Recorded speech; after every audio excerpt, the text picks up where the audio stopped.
এই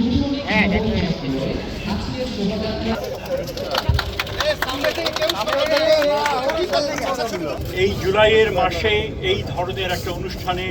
আসতে পেরে, তরুণদের সামনে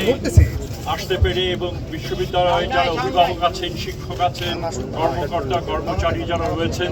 তাদেরকে আমি আন্তরিক অভিনন্দন জানাচ্ছি। আশা করি অত্যন্ত আনন্দের সাথে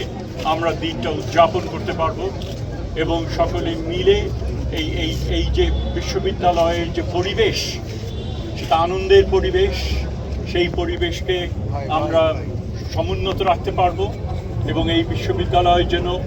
আগামী আরও অনেক অনেক বছর ধরে তার যে গুরুদায়িত্ব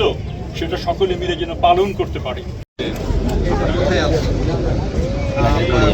যেতে পারতাম, ভবিষ্যতে আমরা কোথায় আমাদের বিশ্ববিদ্যালয়টাকে দেখতে চাই, এগুলো সব কিছুই আজকে আমাদের চিন্তা ভাবনা করা। আমাদের প্রাপ্তি আছে, আমাদের অপ্রাপ্তির লিস্টটাও কিন্তু অনেক। আমি মনে করি ৭২ বছরে এই বিশ্ববিদ্যালয়ের শুরুটা যখন হয়েছিল সেই সময় থেকে যদি চিন্তা করি, আমরা যদি আরেকটু সচেষ্ট হতাম, আমরা যদি ইনস্টিটিউশনটাকে আরেকটু বড় ক্যানভাসে দেখতে পারতাম, তাহলে প্রবাবলি আরও আমরা অনেকখানি ভালো